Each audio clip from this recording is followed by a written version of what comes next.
നമസ്കാരം. പതിരും കതിരും.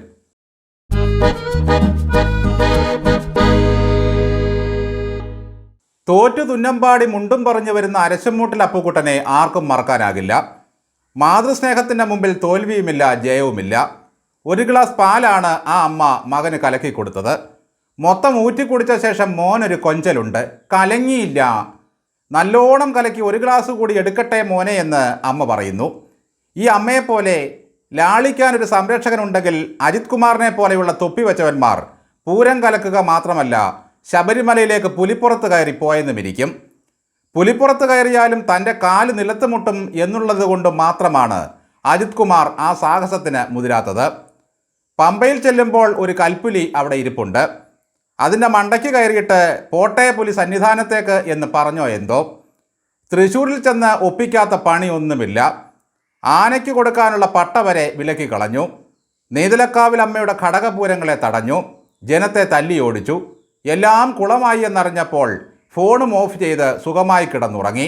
പിണറായി വിജയനെ അങ്കിളെന്ന് വിളിക്കാൻ അവകാശവും അടുപ്പമുള്ള ADGPയെ വിരട്ടാനും തെറിപ്പിക്കാനും ഈ കേരളത്തിൽ ഒരുത്തനും ധൈര്യപ്പെടില്ല. ഈ ADGPയെ കൊണ്ട് കേരളം തോറ്റു. ഈ മനുഷ്യൻ പോകാത്ത ക്ഷേത്രങ്ങളും തൊഴാത്ത ദൈവങ്ങളുമില്ല. പിണറായിക്കുള്ള പ്രസാദങ്ങൾ നേരിട്ട് എത്തിക്കുകയായിരിക്കും. എവിടെ തൊഴുതിട്ടും രക്ഷയുണ്ടായില്ല. വിളക്കൂതി വിജയൻ സംരക്ഷിച്ചാലും വടക്കുന്നാഥൻ വെറുതെ വിടുമോ? വെടിവെപ്പ് കേസിൽ 5-6 വകവരുത്തിയ രവത DGP ആയിട്ടും പിണറായി വിജയന്റെ വെട്ടിപ്പിടുത്തക്കാരനായ ADGPക്ക് ആ പദവിയിൽ എത്താനായില്ല. കേരള ചരിത്രത്തിൽ ശക്തൻ തമ്പുരാന്റെ കാലം മുതൽ തൃശ്ശൂർ പൂരം നടന്നു വരുന്നു. ഇന്നോളെ അവിടെ ഒരു നിലയമിട്ടും പൊട്ടാതെ കിടന്നിട്ടില്ല. ശക്തനേക്കാൾ വലിയ തമ്പുരാൻ വന്നപ്പോൾ ആനവായിൽ പോകേണ്ട പനമ്പട്ട വരെ വിലക്കിക്കളഞ്ഞു. പൂരം കലക്കി അപ്പുക്കുട്ടൻ എന്ന പേര് സ്വന്തമാക്കാൻ ഈ അജിത് കുമാറിനെ ഇന്നോളം കഴിഞ്ഞിട്ടുള്ളൂ. പിണറായി വിജയനെ പൂട്ടാനുള്ള എന്തോ ഒരു സാധനം അജിത് കുമാറിൻ്റെ കയ്യിലുണ്ട്.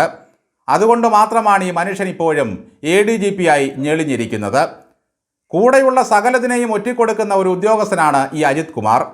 പമ്പയിൽ നിന്ന് ശബരിമലയിലേക്ക് പോകാൻ ക്യാമറയില്ലാത്ത ഭാഗം നോക്കി പതുങ്ങി നിന്ന് ട്രാക്ടറിൽ കയറിയാണ് അജിത് കുമാർ അടുത്ത തോൽവി ഏറ്റുവാങ്ങിയിരിക്കുന്നത്. സാധാരണ കള്ളന്മാരാണ് ഇതുപോലെ ചെയ്യുന്നത്. ക്യാമറയുള്ള ഭാഗം വരുമ്പോൾ തലയിൽ മുണ്ടിടും. സംഗതി വിവാദമായപ്പോൾ പോലീസ് കേസെടുത്തു.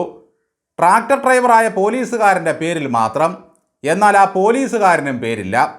യാത്ര ചെയ്ത ADGPയുടെ പേരില്ല.